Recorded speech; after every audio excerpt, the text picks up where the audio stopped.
Hello, everyone. Thanks for tuning in to Queen Ahmadiyyah TV presents Beyond the Realm. So I'm sorry I was a little late. I had to get my sage. Okay? I had to make sure I have my sage. Hello, Marilyn, QueenAShakur. Don't need a man, stop telling me I do. Lee Harv, Seven Scales, Queen Conscious, QueenAShakur, Karma Cult, Donna Black. Thank you all for tuning in. We're going to get this party started in just a moment. Let me light this sage. Hello, A.B. the Great, Millie. Mary Evans is in the house. All right. So, okay, people. So tonight, I'm going to be talking about this story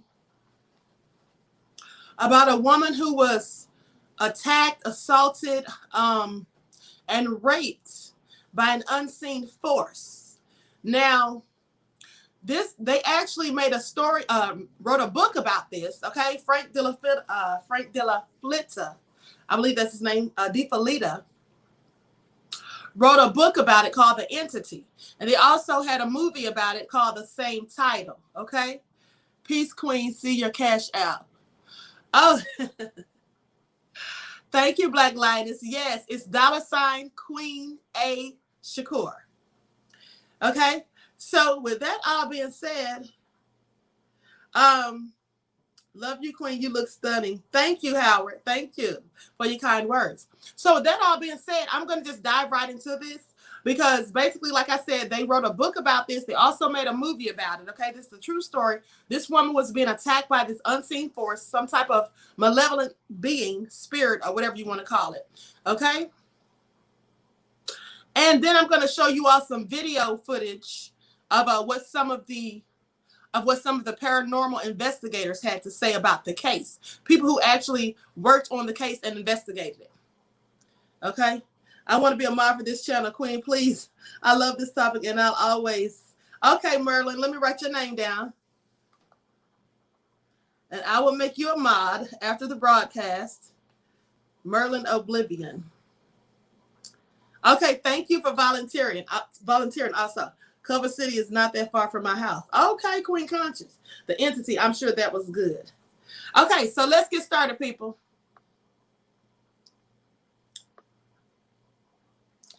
Okay, now The Entity is a true story about a woman that was attacked by invisible, unseen paranormal forces.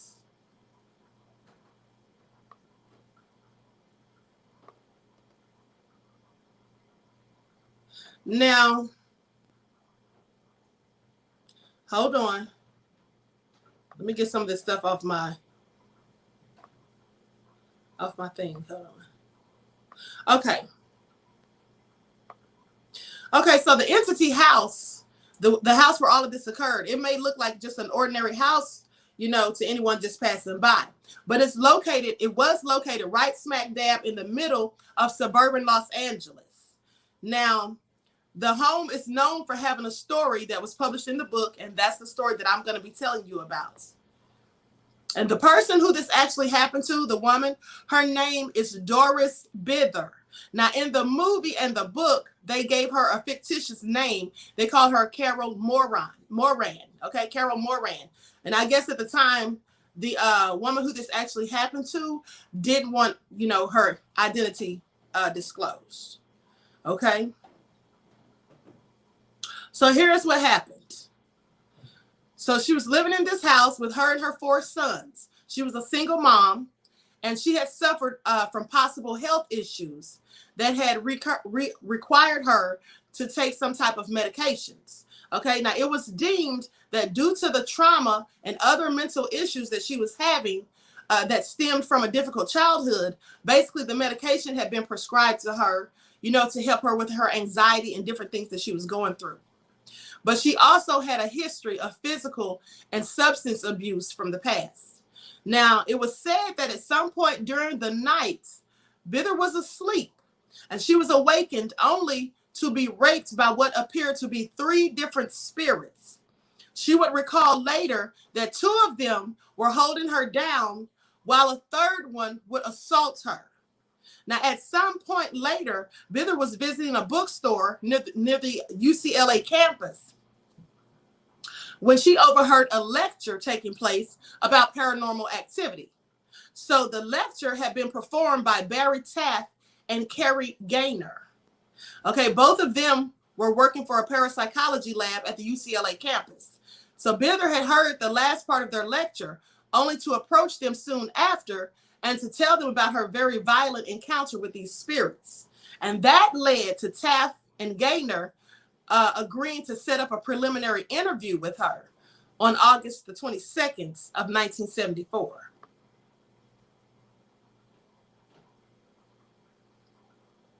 Now, while being interviewed, Bither had recalled hearing the spirits banging on the walls.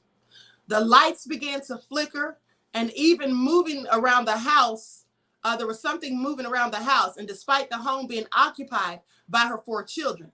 Now, it was also reported that Bither had been suffering episodes of what some people call sleep paralysis, okay, which Taft and Gaynor may have believed could have been linked to Bither's claim of being savagely attacked by these spirits. However, their tune soon changed when multiple witnesses came forward to talk about their eerie feelings and strange occurrences that had happened near the home. Now, 3 recollections have included members of Bither's family that had visited her at the home on several different occasions. They would often hear phantom noises. This is what they said. They said they would often hear, she got raped by the Holy Ghost, okay, in Light One Kingdom. They would often hear phantom noises like loud voices and banging on the wall. Now, one such witness claimed to have seen Bither being thrown around like a rag doll. Another witness they reported having seen Bither's son attempting to intervene one of the spirits as it attacked her. And this was to the point that his arm was, in fact, broken because he was trying to get the spirit off of his mother, and his arm ended up being broken. Now, Taft and Gaynor proceeded to investigate the home, and they had noticed that the lights were flickering off and on constantly. The pair reported that they had no idea what may have happened next. As Taft and Gaynor began the interview, the teens living in the home, they noticed that the relationship between the teens and the didn't appear to be the best. However, one of the teens was being interviewed, or as one of the teens was being interviewed, the cabinet doors suddenly started to fling, they were flung open, even though no one was near them. Now, some pots and pans would often hit the floor violently without any explanation or any reason. And to make matters a lot more hair-raising, no tremors or earthquake or anything was reported in the time, but there would be tremors in the house, like shaking, you know, as if there was an earthquake and things falling off the counters, falling off the tables and stuff like that onto the floor. Okay, so Taft and Gaynor wasted little to no time taking pictures of every room in the house. Now, when the photos were quickly developed, they noticed the sight of a white orb appearing to be in many of the photos. Now, sheets of white fuzz had also appeared in some of the photos as well. After the investigation had wrapped up, Taft and Gaynor believed that the best course of action was to remove Bither from the house. Now, soon after Taft and Gaynor had taken the photos of each room, once again, only to see a major difference in the photos. No white sheets or orbs had appeared in the photos, and it was apparent that the paranormal presence had no longer been in sight. So here's the thing: when they were taking these pictures, and the entity was there, the pictures would be like it would just be like a blank picture. You know, you couldn't see anything but like a white light or a white mist. Then when the entity was gone, the pictures came out fine. That's basically what happened. Now I'm going to show you footage of that because they have the pictures on a video. Okay. Now the investigation of the Bither's home, or of the home in Bither's apparent attack, had taken 10 weeks before a conclusion had been revealed.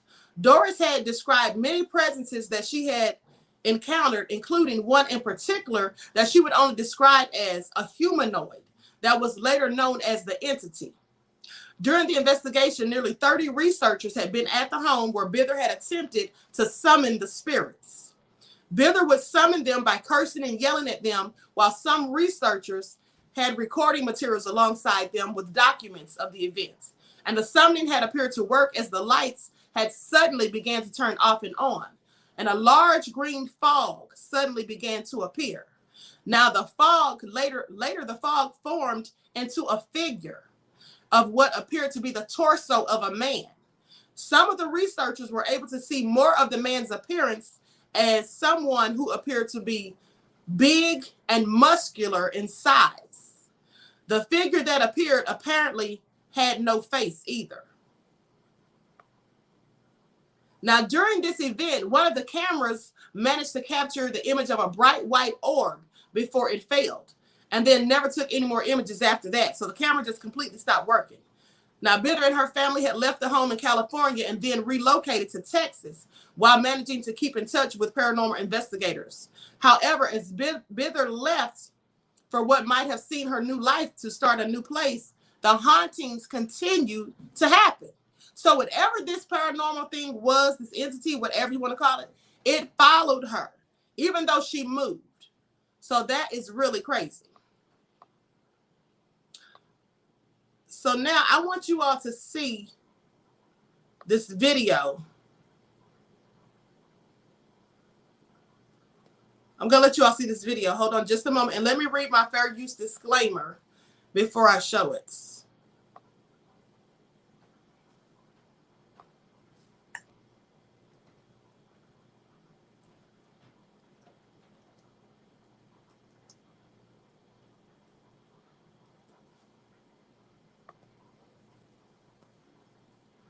Copyright disclaimer under Section 107 of the Copyright Act of 1976. Allowance is made for fair use for purposes such as criticism, comments, news reporting, teaching, scholarship, education, and research. Fair use is a use permitted by copyright statute that might otherwise be infringing.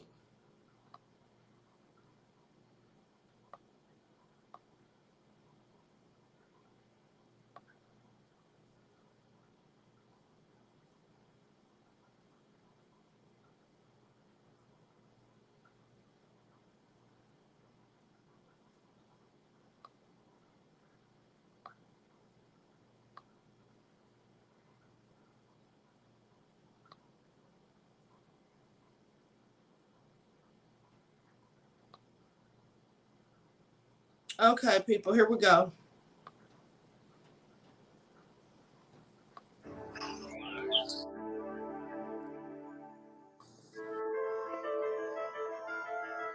Whatever they are, whatever you call them, ghosts, spirits, shades, specters, apparitions, there is not a corner of the world they do not inhabit.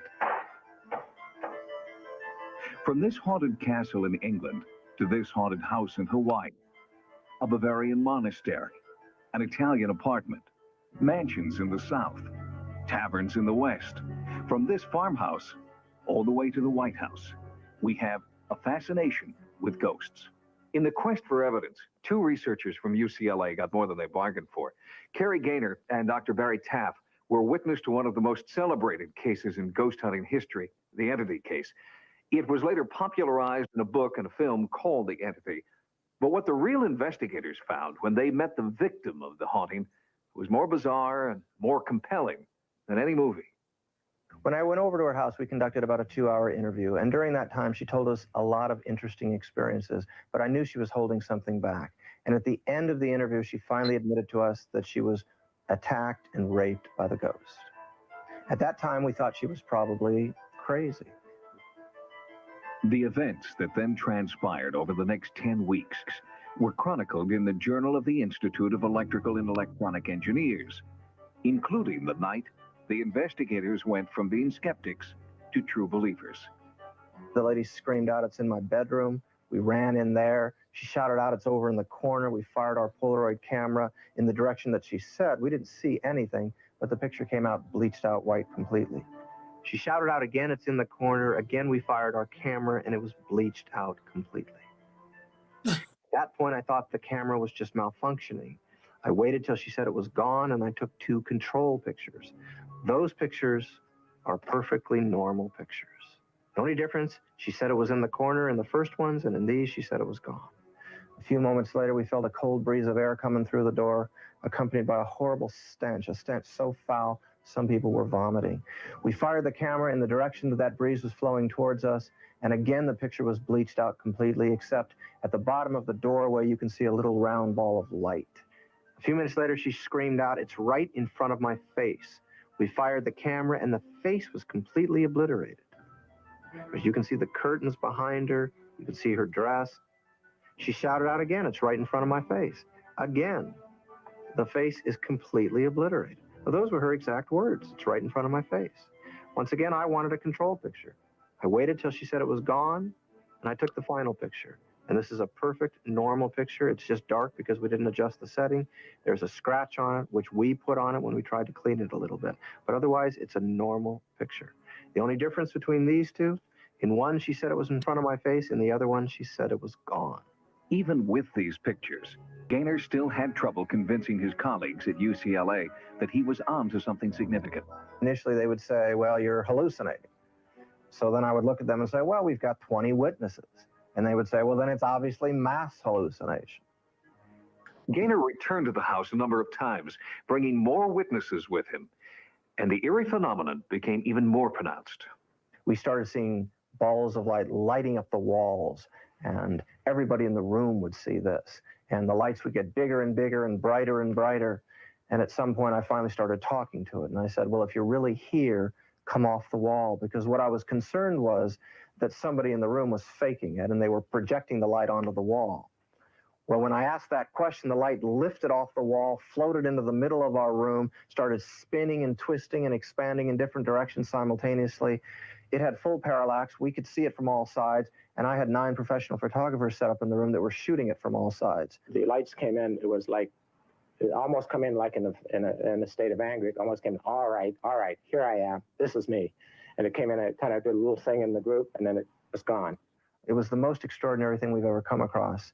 It happened over and over again. We experienced a plethora of phenomena during that investigation. The part that interested me the most was the fact that what we saw, we were able to get on film. The photographers at that session had only limited success capturing the entity on film, with one notable exception.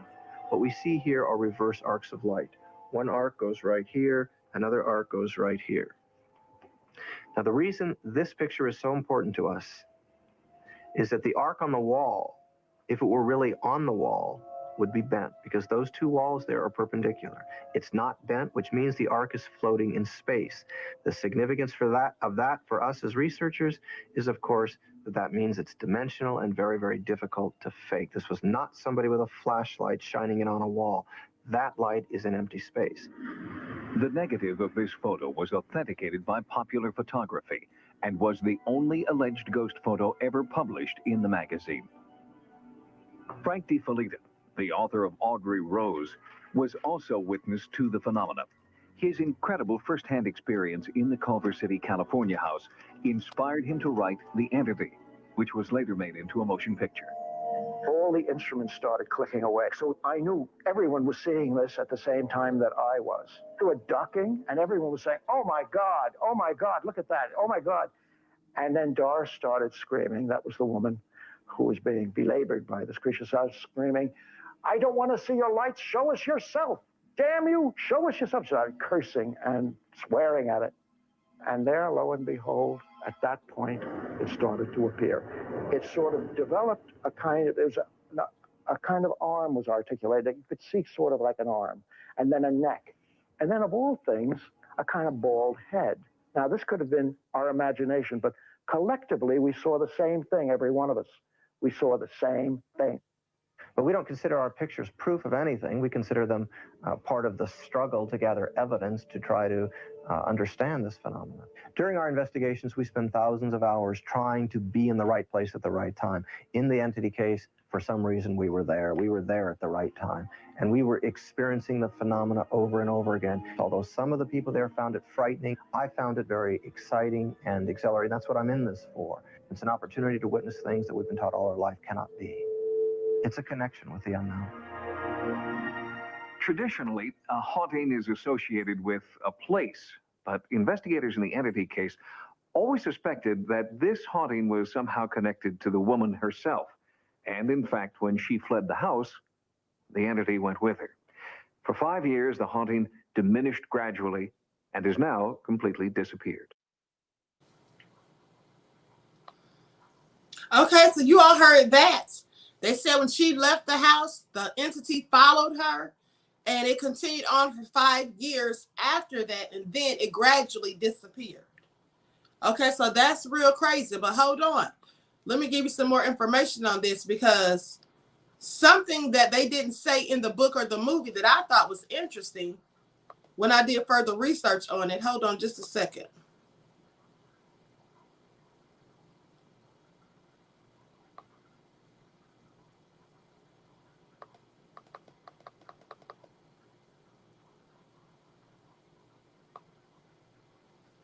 Okay.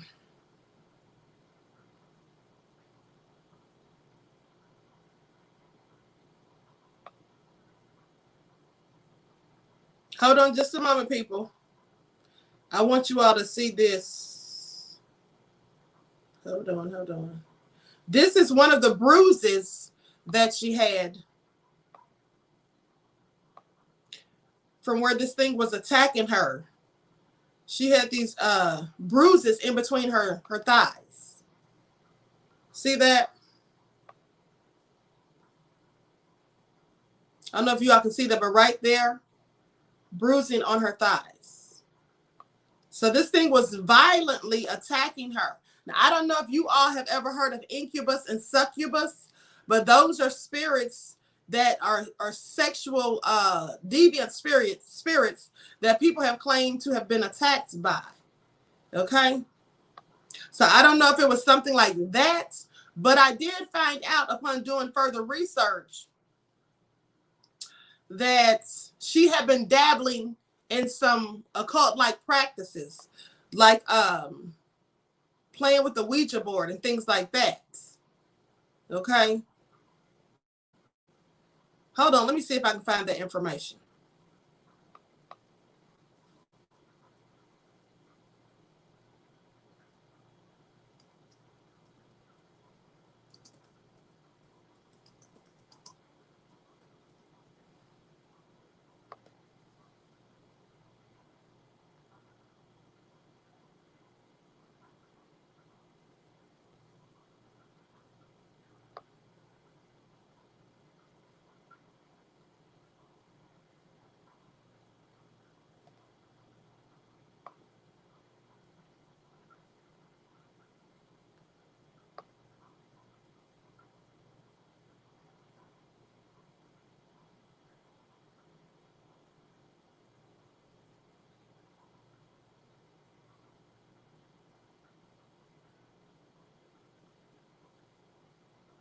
Hold on one second, people.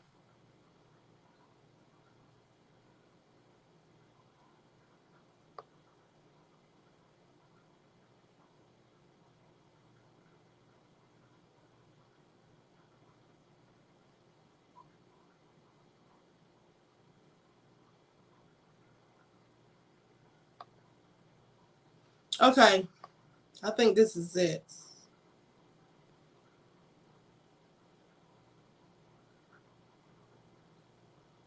So, like I said, one of her sons actually said that his mother had been involved in trying to contact spirits and things like that, had seances at the house, I believe, and also had used a Ouija board. Okay. Now, I told you all before that when you dabble in those type of things, that draws these negative, malevolent beings to you from the spiritual realm. Her ancestors were raping our people, and it's coming back.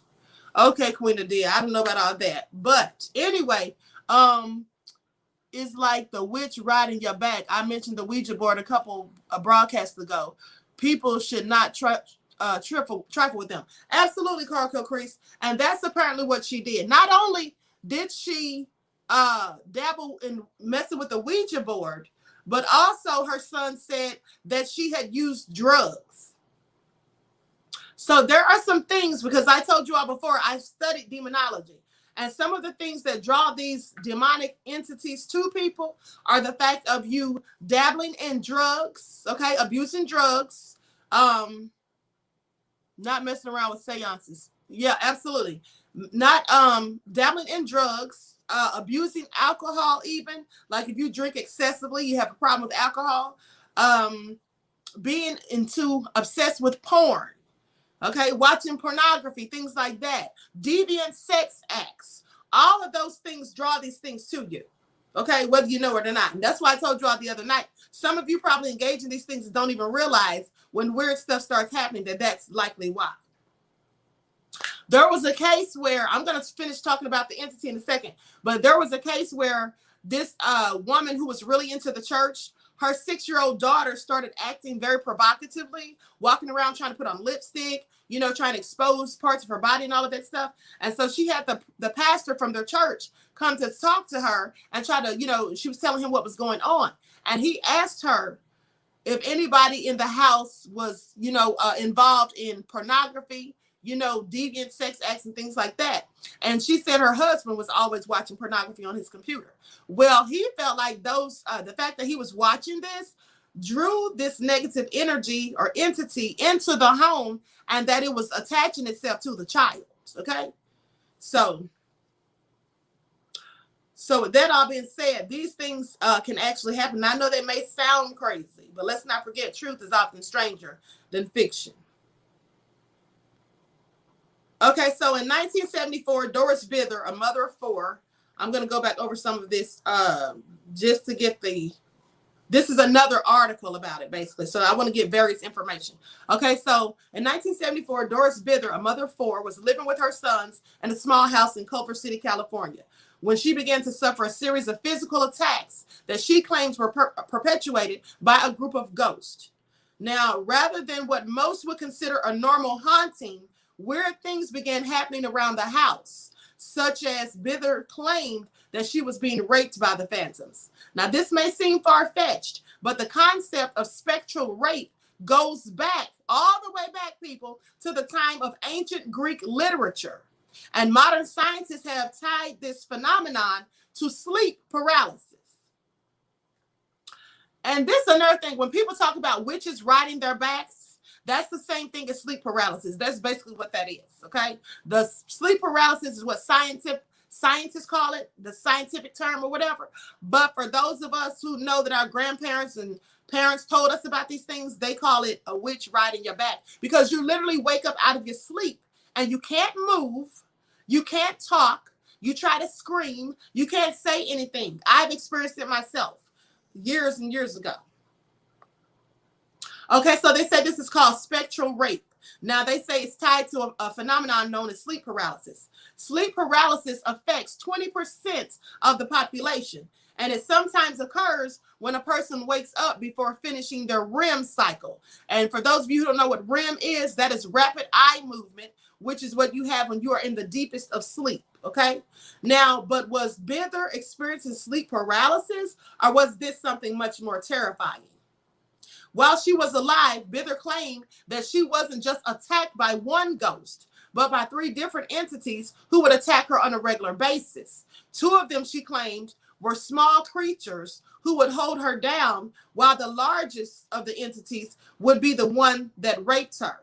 Her sons got so used to seeing the ghost that they referred to the ghost that they saw as Mr. Who's It. One of the sons claims to have seen Bither thrown around the room by an invisible phenomenon. He also claims that when he tried to stop the attack, he also was tossed away like loose garbage. Bither's eldest son, Brian Harris, described the entities as like a fog, or like a human, but not quite human. Now, the attacks against Bither were particularly brutal, and they went on for years. Bither was tossed around the room, slapped and raped almost every night. Her sons recall seeing major scarring on her legs and thighs, as if someone had grabbed her.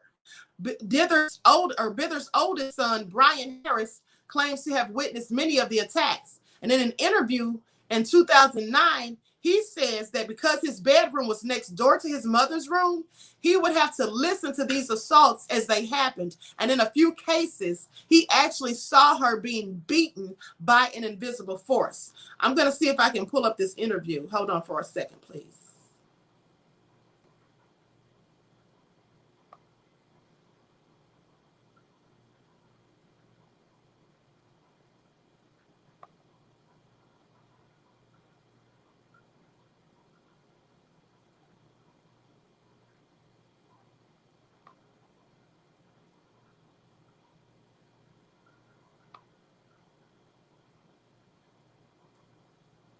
Hold on, I'm trying to see if this interview is on here.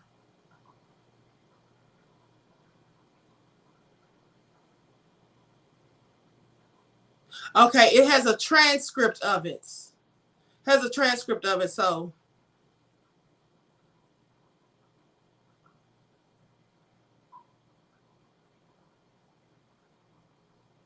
hold on. Okay, this is what her son, Brian, said. He said the overall feeling of everyday life was that of being isolated most of the time.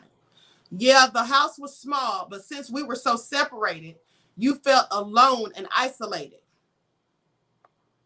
Now, the Culver City home had the living room and kitchen in the front part of the property, while the bedrooms were in a different section in the back of the house. Harris best describes the layout as an L-shaped property. Dr. Barry Taft, who wrote about how the Bither home, he wrote about it twice. He says it was condemned by the city and squalid conditions, or squalid conditions, and always was dark and closed off, or seemed to be dark and closed off from the rest of the world. Now, according to Mr. Harris, this was not the case. Her son, Brian Harris, he says, as far as the home being twice condemned by the city, that's all bullshit. The home was never condemned. It felt isolated being there, but that was because the house had built a large reputation for being haunted, that the whole neighborhood was coming by. Prowlers, curious people, neighborhood kids, they would always come by trying to see inside the haunted house. At school, I used to get teased a lot for living in the house. Now he says he asked someone if they had seen the movie, and the interviewer says they did see the movie in 1981. Well, Brian says, yeah, the movie did a lot of things. A lot of the events in the film were fictionalized, in spite of Taft and Gaynor's request. Okay, because they didn't want them putting fictitious things in there. They wanted them to put all of the truth in there. This is Taft and Gaynor, the two people who investigated the situation. Now, they say Barbara Hershey did a good job. It was exactly as I remember my mother going through. This is what Brian says. He says the bruises in her legs and inner thighs, the attacks. Well, everything about what was reported was true. It did happen. Living in that house was hell. We all experienced some form of attack. There was the pushing, the biting, and the scratching that was being done to us. There were about 4 entities in the home, and they made themselves known by appearing all the time. I think it took a lot of energy for them to do that. Now, according to Harris, they all suffered the attacks, and he himself received some of the abuse. He believes that the entities were drawn to the negative and frightened attitude that the rest of the family had. Oh, yeah. So he says he didn't receive as much of the abuse because he says he feels the family, because they were afraid. And, he feels like that's why they were more so attacked than him, and especially his mother, because she was very afraid. Now, the interviewer says, I proceeded to ask him about the physical attack brought upon the entities. And he said, I was especially interested in the rape claim by Doris Bither. And Brian says it was as if the 4 entities showed themselves whenever they felt like it. How would you describe what they looked like? He says it was never clear. I would see it. And then he said when they would make themselves known, it was always like a fog, like a human, but not quite human. And he said kind of like a silhouette, translucent and foggy. So that's basically how he described it. Now, according to her sons, she wasn't the only one in the house being attacked by these ghostly creatures. The members of her family who would speak about the incidents claimed that at different times throughout the years, they experienced things in the house as well. They say one of them was slapped by a creature. One of them was bumped into an invisible man in the hallway. The oldest son found a way to make the ghost particularly excited. They said Bither's eldest alleges that when he listened to Black Sabbath or Uriah Heep, that there would be an increase in paranormal activity. Now, those of you all who don't know who Black Sabbath is, that's like a rock group, right? So when he would play their music, he says the activity would increase. Now, he claims that music would set off a chain reaction of orbs appearing all around the house, and the lights would start to turn off and on. It's impossible to say what actually causes any haunting. Some researchers believe that a haunting is caused by negative energy in a home stemming from a curse or a past violence that happened on the land or property. Other paranormal investigators believe that those who are haunted bring it on themselves. Unfortunately, Bither passed away in 1999, and towards the end of her life, she seemed to go out of her way to avoid discussing the case that had brought her so much pain throughout her life. Now, some reports say that she suffered from childhood abuse, and her son Brian said that she was disowned by her family after a major altercation in her teens. Some paranormal researchers allege that Doris spent her teens taking part in seances and toying with dark magic. Now, those are things that would definitely bring these things to you. Okay? So they're saying that in her teen years, she dabbled in seances and dark magic. Now, without speaking directly to Bither, there's no way to know for sure exactly what happened in her childhood that would attract spirits toward her. But the one thing that is certain is that she led an incredibly tumultuous and tortured life. After the spectral rape started to become a normal thing in the Bither household, a group of paranormal investigators were called to see if they could figure out exactly what was going on. Now, the group of around 30 investigators set up cameras so they could catch everything happening while they were inside the home. And after everything was in place, they had Bither conjure the entities. Now, according to a later report, Bither went into a frenzy and began to swear and taunt the spirits while the investigators just watched. Allegedly, light orbs began to manifest in the room, followed by a green mist that snaked out from a corner of the room. Investigators claim a mist then formed into the shape of a human torso and a series of muscles. After having their film developed, the investigators were dismayed to find that none of this had been captured on camera, save for the free arc that had been seen floating above Bither. Now, an interesting thing to note is that the paranormal investigator's story comes from Bither's son, Brian, who was just out of elementary school at the time of the attacks. He claims that the presence of paranormal investigators exasperated the haunting, making his home like a complete hell. He told an interviewer in 2009, when the team would show up, he said, "I hated it because I knew as soon as they left, they would become so angry that the house would literally come alive." Now, trying to pin down a reason behind such a violent and horrific assault is impossible. One must assume that whatever type of energy creates a spirit is capable of holding that same disgust. Okay, so whatever type of energy basically someone puts out, a spirit is able to have that same type of energy. Now, vile sentiments that rapists have included. Putting any logic into this kind of visceral, demeaning assault is tantamount to banging your head against the wall. Plenty of the researchers have formed theories as to why Bither was attacked. Unfortunately, they all place the blame squarely on her own shoulders. It's an awful logical leap in a scenario with no logic. Now, one paranormal investigator's theory is that Bither was psychic or had psychic tendencies, and that her negative energy either made her an easy target for the passing spirits, because she was psychic. Another theory is that because powerful men had abused Doris, she may have subconsciously materialized her attackers. Now, if you do that, that is what is known as a poltergeist. Like when you have like a lot of negative energy and you can literally make it materialize, right? If you've been depressed, going through something traumatic happened, or someone's been abusing you or whatever, you can focus all your energy on that until it actually materializes and literally becomes a presence. Okay, like this is what they call a poltergeist. That's absolutely what that is.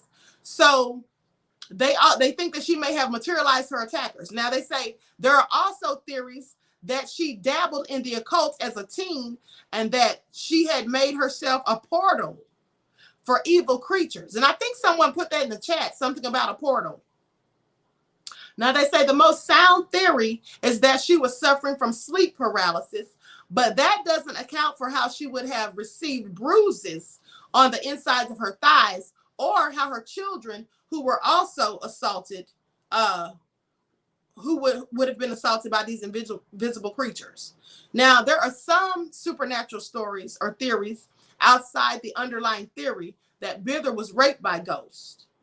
The one that makes the most sense is that she may have been the victim of a poltergeist scenario, which is different than a normal haunting. Poltergeists are different from ghosts in that they are non-corporeal, incredibly noisy energy beings that manifest in times of overbearing negative energy, like what I just said. Now, by all accounts, Bither was an alcoholic who wasn't receiving any treatment for her addiction. That's another thing. I told you, drugs abuse and alcohol abuse, porn, all those types of things, deviant sexual acts, all of those types of things bring these negative energies upon you. So it goes on to say that she was an alcoholic and wasn't receiving any treatment for her addiction. And with 4 kids in the house, it's entirely likely that there were a lot of negative emotions floating around. This is the perfect breeding ground for a poltergeist. Bither and her children may have been at their wits' end and managed to create a harmful energy that ran amok throughout the household. Now, the Bither house is still in Culver City, California, but according to reports from people who have lived there after Bither, there haven't been any further signs of the haunting. The remaining members of the Bither family claim that after they moved out of the house, the horrible events continued. It would appear that this is a case of a person being haunted rather than a place. So they're saying she was being haunted, not the dwelling. And that's why no one else who lived in the house later never had these things happen to them. But when she moved all the way to Texas, this thing still occurred for like 5 years at least. Now, this information gives credence to the idea that Bither and her sons either experienced intense poltergeist activity or that she had managed to open a portal within herself to another dimension. Whatever the case, Culver City doesn't appear to be a place anyone needs to avoid. Now, following Bither's cry for help among the paranormal investigative community, a book was written about her experience in 1978 titled The Entity by Frank De Felitta.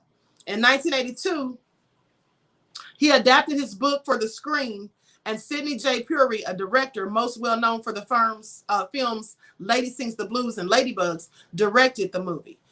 According to an interview with Rue Morgue from 2012, Fury went out of his way to keep from learning anything about the actual case and the film, or from learning anything about the actual case. And the film is a very loose adaptation of the actual events. In any case, Martin Scorsese apparently loved the film and put it in his list of the top 11 scariest movies that he'd ever seen.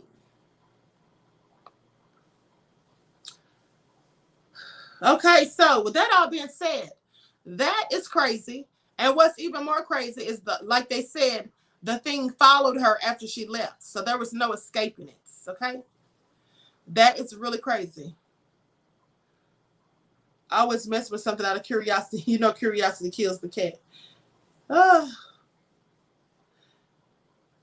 Queen Conscious says Culver City is a nice city, not too far from Marion Del Rey, about a mile or so from the beach. Okay. Well, I'm going to tell you like this. I definitely know about paranormal activity and things like that or whatever. Now, what got me is this, because I didn't know this prior to doing this show. Now, I had read about this story before, but I didn't know that there was more than one entity attacking her. When she says there was 3 and 2 of them were holding her down, I never knew that. I don't recall that being in the book when I read it years ago. And in the movie, they only had the one entity attacking her as far as I remember. So that's interesting. And the reason that's interesting is because they said there was 3 entities and 2 small ones were holding her down while the other one attacked her. Let me tell you what, that's real crazy. Because when I was 19 years old, I think I was like 19 years old, 19 or 20. Anyway, I woke up one night and there was these 3 little creatures. They were really short, like little imps or something. And they ran into my room and they started fighting me. Like they were punching me and everything, right? And this was not a dream. I was completely awake. And I remember I started praying. I started saying the Lord's Prayer. And then they just disappeared. Now, later on that day, I told my grandmother about it. I went to my grandmother's house and I was telling her about what happened. And she told me, just pray every night before you go to bed, recite the 23rd Psalm, you know, whatever. But it would be years later, when I was about 25 or 26, I was working at a job and I met this girl and she starts talking to me about seeing spirits and things of that nature. She told me that when she was a little girl, she would see these 3 spirits that would come to her and her sister. She says that her sister saw them too. And there was 3 of them. And she says they were really short, you know, like little people. So with that all being said, I felt like that was the same things that I saw. And now to hear that she saw 3 spirits as well, and 2 of them were small. So that's just real crazy to me. Okay. That is clearly crazy. So, but anyway, I saw my sister in the chat. So while my sister's in the chat, if she's still in here, this is what I want to bring up because she can verify this. When we were kids and we lived in Louisville, Kentucky, there was a side of town that we lived on over in the East End, and we were living in this apartment, and there used to be a lot of paranormal activity going on there. Okay. For example, when our mother used to go to work and we would be home by ourselves, and I was the oldest, so I would be keeping my younger sisters and my brother, we would be at home and we would see different things happening, right? I remember, for example, one time, my sister, who's right behind me in age, she was sitting at the kitchen table and she saw something from the corner of her eye. She said it looked like a tall man wearing like a jumpsuit. If you know what the people used to wear when they used to work at the gas stations, the people who would pump your gas, looked like something like a maintenance man would have on. And she said he had long gray hair. And when she turned to look, he disappeared. He was gone. And then also, I just saw her in here when I first started. Maybe she left out. I don't know. But anyway, so there was another time when my sister was 3, the sister that was just in the chat. Now, when she was 3, my mother woke me up one night and said that my sister had waken her up saying that she saw the devil in the hallway. Now, we thought that was so crazy because how do you even know what a devil is and you're only 3 years old? But that's what she said, right? And she described what she saw to my mother. Someone must have died in that apartment. I don't know, but it was crazy. And let me tell you something else. My mother used to play cards, her and her friends. They used to play bid whist like on the weekends. And they would go to different ones' houses, you know, to host the card games. Well, every time they would host the card games at our house, my mother's friend, I think his name was Skeeter. That was his nickname, Skeeter. Well, him and his wife would come over, and my mother said he would always tell her, he would always be looking over his shoulder and telling her that there was an evil presence in that house, in that apartment. That's what he would always be telling her. And let me tell you something else that I found interesting. They said that Carla could have been being attacked because she was psychic. Let me tell you something. That's absolutely true, because I'm psychic, and that is absolutely why I can see spirits. And that is also why I have had these paranormal encounters, because as I told you before, they are these entities are attracted to people who are psychic or have some type of sixth sense, because you're in between realms. You're in between this realm and the spiritual realm. You have a connection to the spiritual realm when you have like psychic abilities or any type of sixth sense. And so ever since I was a child, I have always been able to see spirits and things like that. And some of you parents may have children who tell you they see things, and then you say, oh, that's their imaginary friend. These children are not imagining these things. They're really seeing these things. Children are very sensitive, like as animals are. Okay. And my mother also told me that when I was 4 years old, I have no recollection of this, mind you, which I find strange, because I remember things that happened when I was 3 years old and other things that happened when I was 4. But my mother told me this, and I don't even remember this for whatever reason. My mother told me that when I was 4 years old, we were living in this house, and she said that I used to be talking, having full-on conversations when she would come into my room. And she would ask me, who are you talking to? And I would say, oh, I'm talking to my friend so-and-so. And she said, she would stand there and listen, and I'm having a whole conversation. So, but I absolutely don't remember that. And I think it's weird that I don't remember, because I remember things that happened, like I said, when I was 3, and I remember other things that happened when I was 4. Very vividly, I remember them. I don't know why I have no recollection of that. But I do know that when we moved into that house where I was talking to this thing at, when we moved into that house, my mother said, as you walk up the stairs, there was a horseshoe that was hanging right at the top of the stairs. Okay. And I think she said she asked the landlord or someone why that horseshoe was hanging there. Because, you know, they say people would hang a horseshoe, I think, for good luck or something, if they felt like there was a spirit or something in the house or whatever. So I don't know if someone died there, but my mother always felt like something violent must have happened there. We didn't live there long. Trust me, we didn't live there long. We moved. But she said she felt like something violent happened in that house. Maybe someone died there or something like that. So that was all crazy. Kids can see things that grown-ups can't. Absolutely. I also now can feel people's energy, if bad or good. Yes, absolutely, Divine. I can as well. I can as well. I used to see a big hand coming for me when I was very young, like a shadow. Really, Blackfoot. I don't want to hear that, because I do have psychic abilities. So far, only good entities have approached me, except for my husband's dead cousin. Really? Well, I'm gonna tell you like this: if you can see good spirits, you can also see bad ones, because a spirit is a spirit. They're all in the spiritual realm. And if good spirits can come from the spiritual realm, best believe bad ones can too. Okay, I definitely believe that about the kids. Yes, absolutely. And here's something to think about, people. As you grow, they tell you you're crazy. Yes, absolutely. Here's something to think about. Queen, do you know what dream catchers are supposed to do? They freak me out. That is something the natives use, and I do think they use those to keep from having nightmares or whatever. I think. I'm not exactly sure. I can too. Your energy is good, Queen. I enjoy watching you. Thank you, Millie. Oh, and also shout out to Alvin. Alvin, thank you for your kind words earlier. I forgot to mention that. And also Blackfoot, I was laughing because you said there was one angry slave that was doing that. Okay. Eric says I have psychic dreams. Yes, I do too. I'm not letting any entity. Where did that comment go? So anyway, you all are so crazy. Now I'm gonna say this, and then I'm gonna go ahead and conclude this broadcast. I hope you all enjoyed that about Doris Bither. And I didn't know until I started researching this not too long ago, because all my life, because I read the book as a teenager, and all my life I literally thought her name was Carol Moraine, which is what they called her. My ex, he gothic. He is a heavy metal.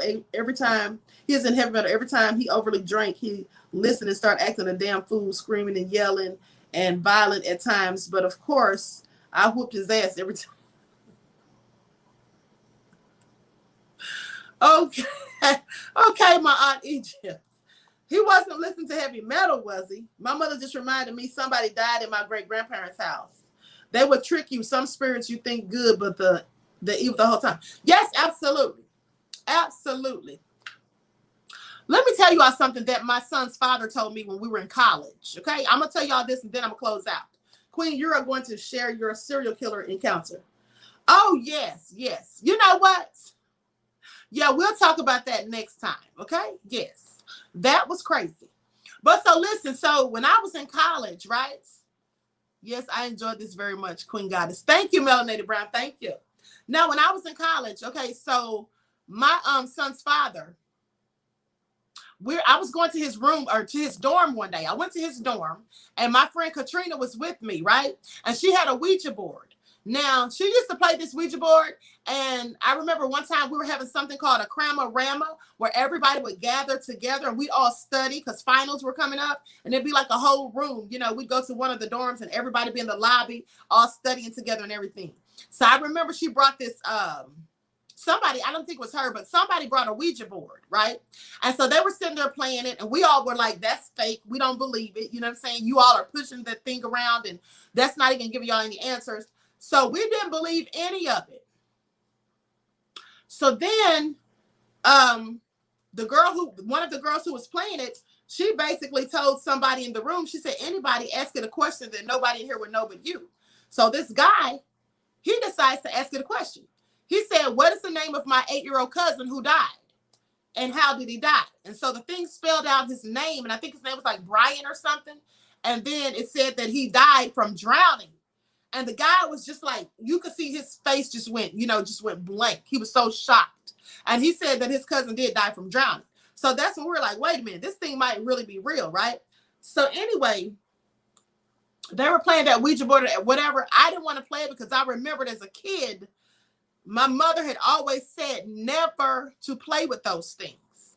So anyway, one day, me and my friend Katrina were going to my boyfriend at the time, my son's father, Jose, we were going to his dorm. And so she brought this Ouija board. She had it in a bag or whatever. I didn't know what she had in there. So we get to the dorm and we're waiting for him to come sign us in so we can go upstairs. Well, she pulls out this Ouija board and he asks her, he says, where do you think you're taking that? She's like, oh, I was thinking we could bring this up to your room so we could all play. It was me, her, and him and his roommate. So he told her no. He said, you are not bringing that to my room. He was like, I don't fool with those things, right? So anyway, he tells me a story later after we're alone. I asked him why he was upset by that Ouija board. And he said because they let one of their friends, bring one into their room. Him and his roommate did. And he said it was like 4 or 5 of them that were playing it. And it was, they were asking it questions and it was giving them the answers and all that stuff. And then, but one of the guys said, I don't think this is real. I think this is fake. Do something to prove that you're real. The spirit, this is what he's telling the spirit on the board. Do something to prove that you're real. He says, like, make the lights go out, bang on a wall, do something so we know that you're really here. He said, all of a sudden, the lights went out and the closet door slammed shut. This is what my son's father told me. Okay, so that was the end of that, right? They stopped playing the board immediately after that. But then it gets worse. He told me a couple of nights later, he and his roommate, Ed, they were walking down the bypass. Now, when we lived on the campus, I went to EKU in Kentucky, so in Richmond, Kentucky. So on the college campus, when you would leave to go to like the grocery store, restaurants or whatever, you'd have to walk down what we call the bypass or whatever, right? So they were on the track team. So they stayed in the dorm with all the, the athletes or whatever, the track team. So he says they left and they're walking down the bypass and they're coming back with their groceries or whatever. And they hear something breathing heavy behind them, like something is panting. So they turn around to see what it is. And they see this huge black thing. It looks like a dog, almost like a dog, like the body of it looked like a dog. But he said the face and the head looked like something else. They didn't know what it was. So he says they took off running, right? They dropped their stuff and took off running, and they ran all the way back to the dorm. He said this thing was chasing them the entire way, okay? Now, mind you, they ran track, so they could run pretty fast. So anyway, they run inside the dorm, and they said, he told me right as they opened the door and ran inside, and I think he fell, one of them fell, and he said if they looked through the glass door, that thing, whatever it was that was chasing them, rose up, and it stood up with like 7 or 8 feet. And he said they just stood there like, shocked, right? He said, and then it just disappeared. Now, there was other people in the lobby. They turned around and they asked the other people, did you all see that? Did you all just see that? And they were like, no, what are y'all talking about? So he said nobody saw it but them. So that was clearly crazy. That was clearly crazy. And I knew he wasn't lying when he told me that, because he was spooked. And the reason I even asked him about why he was so upset about that Ouija board, because I already knew you're not supposed to play them. My mother told me that when I was a kid. She told all of us that. But the look on his face when he saw that she had that board trying to bring it to his room, he was like, where do you think you're taking that to? And I could tell from his demeanor and the look on his face that he was clearly spooked. So I wanted to know why he was so upset by it. And that's when he told me that story. So that was clearly crazy. Okay? Was it going to eat them? I don't know what it was going to do, but that was real crazy. So with that all being said, everyone, why someone always got to fall? I know, right? With that all being said, I'm going to conclude this broadcast. I hope you all enjoyed the show. Make sure you like and share the video. Also, make sure you subscribe to the channel if you haven't already, okay? Thank you all for tuning in once again. And with that all being said, I will talk to you all again soon. Don't forget, tomorrow night at 8 p.m. is True Crime Saturdays, okay? Your segment of True Crime Saturdays. And then also, I'm going to be doing another broadcast on the channel, Queen Ahmadiyyah TV presents The Root of All Evil. So I'm going to be doing something on the Root of All Evil channel tomorrow. I'm going to do that at about 9:30. But at 8 o'clock, I'm going to be doing True Crime. Okay. So with that all being said, I wish you all love, peace, and prosperity. Enjoy the rest of your night. And until next time, family, I will talk to you all again soon. Peace.